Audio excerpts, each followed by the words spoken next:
Hello friends, कैसे हैं आप सभी। तो आज हम लोग पढ़ेंगे आयत के क्षेत्रफल और उसके परिमाप।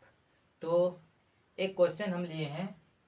एक क्वेश्चन है, एक आयताकार मैदान जिसकी लंबाई 90 मीटर तथा चौड़ाई 60 मीटर है, तो मैदान का क्षेत्रफल और परिमाप ज्ञात कीजिए। तो हम इसका फिगर भी देखिए यहाँ पर बना के रखे हुए हैं। तो इसका लंबाई, एक आयताकार मैदान है जिसका लंबाई है 90 मीटर। लंबाई कितना है? 90 मीटर। और चौड़ाई कितना है? 60 मीटर। तो हम लोग इसके क्षेत्रफल, सबसे पहले हम लोग इसके क्षेत्रफल निकालेंगे और फिर बाद में हम लोग उसका परिमाप निकालेंगे। तो आइए निकालते हैं आयत का क्षेत्रफल। तो आयत का क्षेत्रफल होता है, आयत का क्षेत्रफल यहाँ पर हम लोग लिखेंगे आयत का क्षेत्रफल। तो आयत का क्षेत्रफल बराबर होता है, क्या होता है? लंबाई गुना चौड़ाई। आयत का क्षेत्रफल का फॉर्मूला होता है लंबाई गुना चौड़ाई। तो हम लोग का यहाँ पर लंबाई दिया हुआ है 90 मीटर। तो हम लोग लंबाई के जगह पर हम लोग 90 उतार लेंगे। तो आयत का क्षेत्रफल बराबर, देखिए यहाँ पर लंबाई के जगह पर क्या लिखेंगे? 90 मीटर। और हम लोग का चौड़ाई यहाँ पर दिया हुआ है 60 मीटर। तो चौड़ाई की जगह पर हम लोग क्या लिखेंगे? 60 मीटर। अब हम लोग इन दोनों को क्या करेंगे? गुना करेंगे। तो देखिए, इसको गुना करेंगे तो देखिए दोनों जगह पर 0 है। तो यदि हम 9 को 6 से गुना करेंगे तो 9 छः कितना होता है? 6 नमा 54 होता है।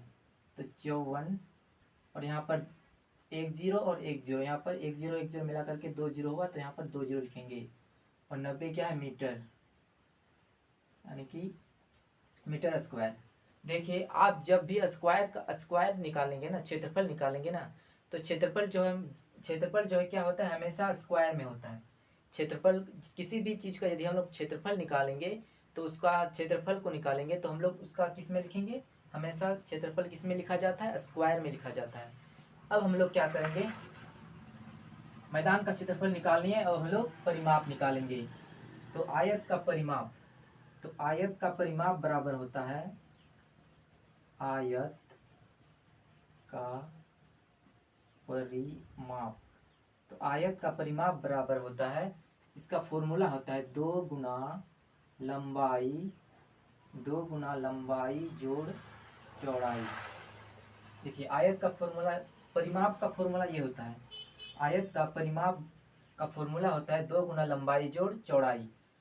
अब हम लोग इसको निकालेंगे। तो यहाँ पर लिखेंगे 2, लंबाई के जगह पर हम लोग का दिया हुआ है 90 मीटर। तो हम यहाँ पर 90 लिख लेंगे और प्लस, और चौड़ाई की जगह पर क्या दिया हुआ है? 60 मीटर। तो हम यहाँ पर 60 लिखेंगे। अब क्या करेंगे? सबसे पहले हम लोग क्या करते हैं? ब्रैकेट के अंदर जो होता है, ब्रैकेट के अंदर इसको हम लोग हल करते हैं। तो इसको जोड़ेंगे सबसे पहले। तो 2 गुना, तो इसको जोड़ेंगे, 0 का हमारा हुआ 0, और क्या है? 6 और 9, 6 9 कितना होगा? 15। 6 9 कितना होगा? 15, यानी कि हमारा हुआ 150।